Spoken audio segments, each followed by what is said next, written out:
Entertainment.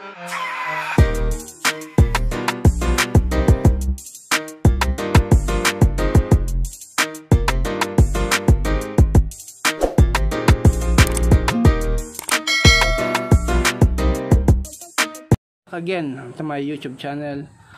Okay guys, ito magpapalit tayo ng oil seal sa kanyang cambio. Ito, ayun. Dahil pag napakalakas na po ng tagas niyan, ayan no. Ayan o, basa na po siya. Ipapakita ko po sa inyo paano magpalit ng oil seal at paano maglagay. Para hindi po masira yung ating oil seal. Ito po yung oil seal na ilalagay natin. Okay, original, may technique po dyan sa paglagay niyan at pagtanggal guys. Okay, panoorin nyo po. Magkakalas lang tayo nito, pati na rin yung cover ng magneto para makalas natin ng maayos yung oil seal. Guys, ito.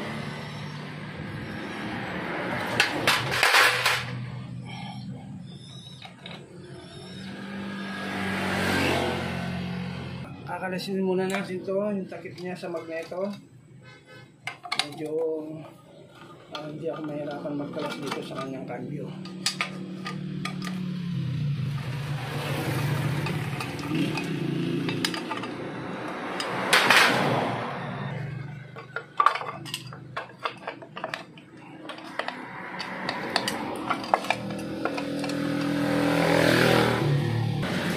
Mahirapan tayo nito.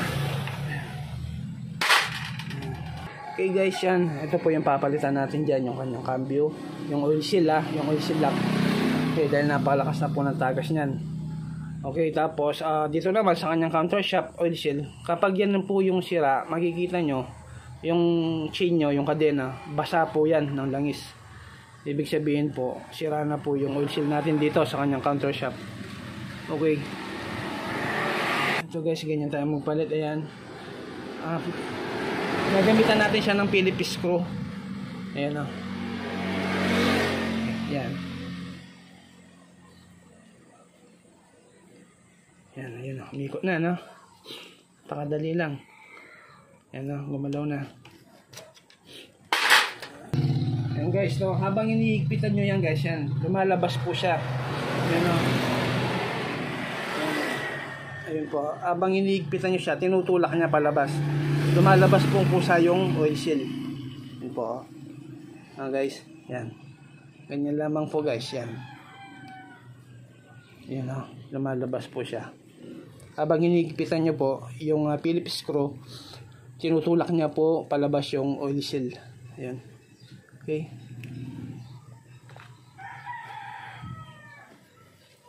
Ayan o. Labas na po siya guys. Tapos gamitan nyo na lang po ng pliers. Yan. Yan o. Yan o. Diba? Yan. Ito po. Yung gamitin nyo pong Phillips screw na ganito. Yung matulis po dito guys. Yung matulis po siya dito. Para kapag pumasok siya dito, hindi siya mahirap pumasok guys. Okay? Pag tumusok siya dito sa kanyang oil seal, kakagat na po ito yung ipin ng Phillips screw para itutulak niya po yung oil seal palabas. Okay? Ano lamang po. Kapag ito tumama na po dun sa kung saan po nakastopper ito, okay, pag sagad na po dun yan, abang hinigpitan nyo po to, lumalabas po yung oil seal guys. Okay? Ano lamang po.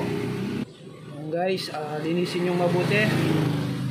Yung pag malinis na yan, pwede na nating ilagay yung bagong oil seal natin. Ito guys, yung original nating oil seal. Okay, ito. Okay guys, same lang yan ng ng Pinoy 155. Guys, kamukha lang yan. Okay guys, tapos kapag ilalagay na natin yung oil seal, eto, magpupunit ka lang ng plastic guys. Ayan. Punitin natin yung plastic. Ito. No? Tapos ibabalot mo dito yan guys. Dito. Ayan. Ibabalot natin dito. para hindi masugatan yung oil seal. Yan, ganun lang guys, oh, yan, oh. Diba? Diretso lang yan. Okay. Dali lang. Okay. Tapos gagawin yung pantulak guys. Yung oil seal na luma, yung pinagkalasan natin, pinagtanggalan. Yan, ganyan lang. Yun. Yan.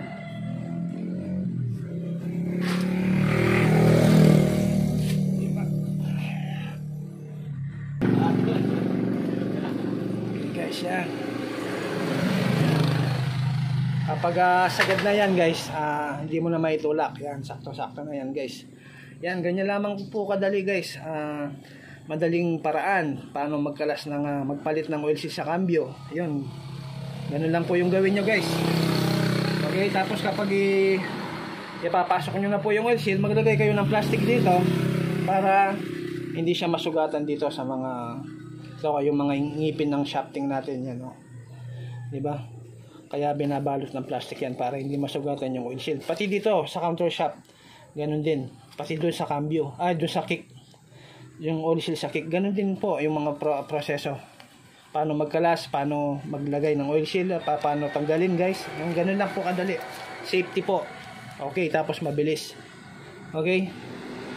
Okay guys, basic lang po pero malaking tulong. Okay, hanggang dito na lamang.